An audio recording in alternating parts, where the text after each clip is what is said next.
घ्यो चाहिए चीज उस अंतरिया साबन की गाची एडी को करती है उत्ते टैक्स लगा उन्होंने छोटी करती 2 बार नहाइए लैटरीन च वड़ जाती है।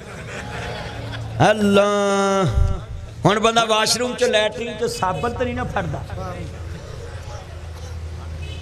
एडी को गाची करती बोलो किडी को आ दसो जरा हाथ नाल दसो दसो ते जे रहा तो एडी हो जानी।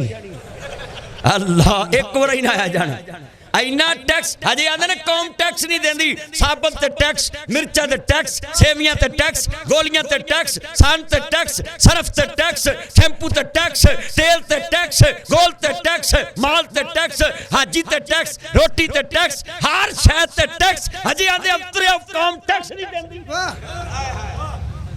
बिल वेखो सानू आए लाख रुपया बिल आया क्यों भी टैक्स नहीं देंदी कौम। आ मोबाइल च ही कार्ड पवाने अंतरे पहले ही कट लेंदे ने कि असीं मुकर जाना है। सच्ची गल है 1000 रुपया पवाइए तो कसमें पहले ही कट लेंदे ने जे असीं एक कॉल नहीं कीती हुंदी।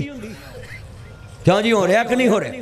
आ मोबाइल मैं लैन गया मोबाइल ते मोबाइल का 85,000 टैक्स हजे आंदे ने कौम टैक्स नहीं देंदी। 85,000 किन्ना होए होए पर मोबाइल में जेब च कोई नहीं गड्डी च। हाँ भला को आखे भी टैक्स 85 मोबाइल किड्डा महंगा फड़ लो। हाँ मैं अगले दिन जुमा पढ़ाया इत्थे झाम के आ भी नाल सी वो किसी अंतरे ने जेब च मोबाइल कढ़ लिया मैं हुण गड्डी च रख ना भी दफा वो भरा। अल्लाह मेरे बच्चों निकाह आम करो बोलो।